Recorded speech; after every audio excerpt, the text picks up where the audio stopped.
Hey girls, it's Christine and I am subbing for Sam today.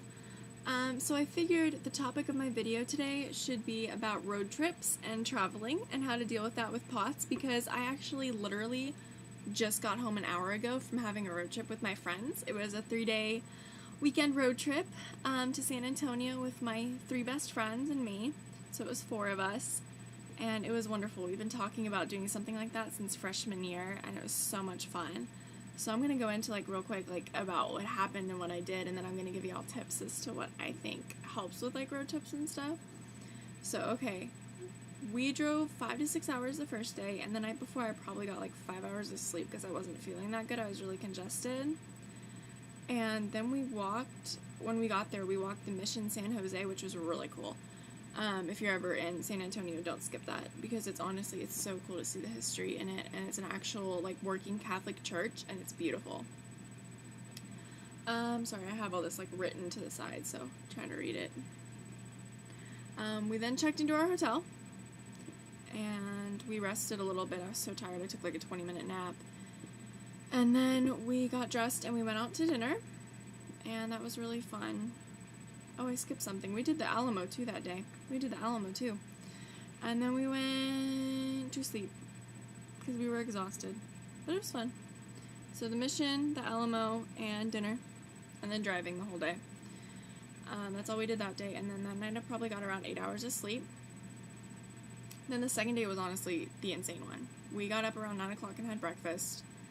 And then we went to the cavern that's in the area, and that was really fun and interesting and everything. But what the tour guide said was that it was climbing down 18 stories and climbing back up 18 stories. It was intense. It was not easy. I did not pass out or anything. I was able to take it slow, and it was fine, but that was definitely intense. I was really tired after that. Then we ended up going to Walmart and got lunch and snacks and stuff, and we went down and floated the Guadalupe River. And that was really fun. We rented tubes, and that was kind of hard though because we had to carry the tubes. They're these big rubber old tires that got blown air into them, and they work. I mean, that's fine. But we floated the river for 3 hours, but we had to walk down with these tubes, and we had to walk downstairs, and then coming back we had to climb up the stairs with these heavy rubber tubes, and that was really hard, and it was really hot. Because for those of you that don't know, San Antonio right now, it is summer over here, if you don't live in this area, or if you don't know how hot it is in Texas, but, I mean, it was hot. I don't remember what the high was. I think it was over 100 that day, but I don't know.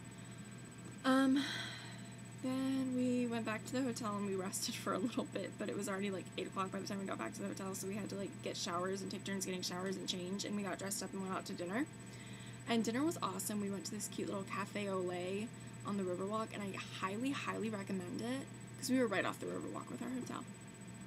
And I would definitely recommend that, Mexican place, because it is honestly the best Mexican food I've had, ever in my life. It was so good. But we did that, and we sat on, if you've ever been to the Riverwalk, you probably know what I'm talking about, but, it's the Riverwalk, and then there's a little pathway, and then you can, walk the pathway, and you can step up into the restaurant, and there's normally a patio, and we sat on the patio. So we were outside. And, I mean, it's San Antonio. It's humid and stuff, and you're right off the Riverwalk, too, so that doesn't help. And it was probably 90 degrees still at 10 o'clock at night. It was hot. And it got cooler as dinner went on. But it was definitely humid and hot. So we did that, and then we went on to a gift shop, and we walked that, and we walked around the Riverwalk some more. And then we went back to our hotel and slept, but we didn't get a lot of sleep because we think the hotel is haunted because it's over 100 years old and really weird things were happening, and it was really freaky. My one friend didn't believe us, and she was like, y'all are crazy, go back to sleep. But the other two and I were freaking out. Anyway, so yeah, we maybe got 5 hours of sleep last night. And then we got up this morning and had breakfast, and we left pretty much immediately. And we went, for those of you that don't know, really, Texas, there's Austin and San Antonio, and in between those two is this town called San Marcos, or Marcus. People say Marcus, but I've always heard it be pronounced San Marcos. But anyway, there's this really cool outlet, strip outlet. It has everything imaginable, literally every single store in the universe. It's unbelievable and it's so cool. But we went shopping for 3 hours. And we didn't leave there until like 2 o'clock. And then we had to drive through Austin traffic. And then we had to drive through Waco traffic. And then we had to drive through Dallas traffic. And there was a lot of traffic. And it took us like 7 to 8 hours to get home. And it should have only taken us 5 to 6. And I had to drive. That's the other thing. I did have to drive partway there and partway home. Because there's only me and another girl who've been driving for over a year. And our parents wanted us two to drive. So, looking back, I did a lot. Like the mission, the Alamo dinner, driving. The cavern was so much. Like the 18 stories was, that was hard. And then the river and dinner again and walking the river walk, and there was a lot. I definitely did a lot. And I know I'm probably gonna crash. So I actually think I'm on kind of an adrenaline high right now. The fact that I'm not tired is like crazy because I've gotten enough sleep the past 3 nights that on normal days would probably last me a day and a half. Like, I normally sleep 10 to 12 hours each night, and that's what I run on, but anyway. So, okay. My list of things that you should do when you're going on road trips. Number 1, medication. Remember your medication, because I hate to be really blunt about it, but if you forget your medicine, you're kind of screwed. Like, for me, if I forget my medication one night, I am miserable for like a couple of days after that. So medication, and like other things like heating pads or things like that are a good idea, because like I didn't bring my heating pad on this trip and I have fibromyalgia, and the first night I was in so much pain, like it was bad. So medication or any like heating pads, things like that you need. Number 2, bring a pillow or a blanket or whatever you need to feel comfortable.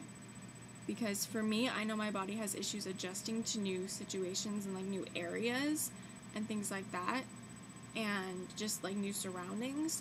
So I bring my pillow with me everywhere. My friends actually make fun of me for it because it's like I always bring it with me, because if I don't, I wake up with headaches and stuff. And blankets are also a huge deal for me, because if I sleep with a blanket that's too heavy, I'm too hot, and that majorly affects my sleep. So, that is number 2. Number 3, hydration. Do not get dehydrated. That is probably the worst thing you could do to yourself. Make sure you drink so much water, so much Gatorade. For me personally, it's better for me to drink Gatorade because I have an issue with potassium, and if I drink too much water, that actually makes the potassium stuff worse. Like, I have to make sure that I'm eating enough potassium and salt too in my diet, which that also goes hand in hand with the hydration thing. Make sure you keep electrolytes in your system. Eat salty foods. That's like number 3.5. Eat salty foods and eat potassium, calcium, magnesium, things like that. Don't just be eating sweets the whole time and fried food. Make sure you're pouring salt on like healthy protein food. Number 4, when you are on road trips, get out and walk. Other people in your car may not like you, but you need to get out and walk, because otherwise if you sit in your car for 3 hours and you're sitting there and you go to get out, you're going to feel so sick and you're going to be really, really mad at yourself for that. So don't do that, because that's not a good idea. Number 5, and probably the most important out of everything, plan your trip, plan your activities, and know your limits. Even if you have to skip things that other people in your vacation party are doing, make sure that you schedule time for sleep, eat, rest, anything you need to do, anything that you need to schedule time for your body, make sure you do that. Don't overdo it, because if you overdo it the first couple days, you're going to be miserable by the end of your trip, and you're going to be really, really sick, and you're going to regret it. So make sure you plan out your time very well. Don't just be like, oh, I'm on vacation, I don't have to plan anything, I don't have to follow a schedule. No, we're potsies, we still have to follow schedules. So, follow your schedule. Follow your body's schedule. Those are my trips to road tripping and vacationing and traveling, because I just got home from my 3-day weekend. And yeah, so what are y'all's tips for traveling and road tripping? And it doesn't have to be about road tripping. That's just normally, I always take road trips. Like this summer, I'm taking other road trips. I've never been in the last time I was in an airplane was in 9th grade. And the time before that, I was in 2nd grade. I never do airplanes. So I always do road trips. So if you have suggestions for flying, if you have suggestions for cruises, go ahead and write them in the comments. So, yeah. I shall see y'all soon. Hopefully I'll be able to sub again soon, or make a guest video. And yeah. So, I love y'all, and I hope everyone's healthy and everyone's doing well. And I'll see y'all later. Bye, guys.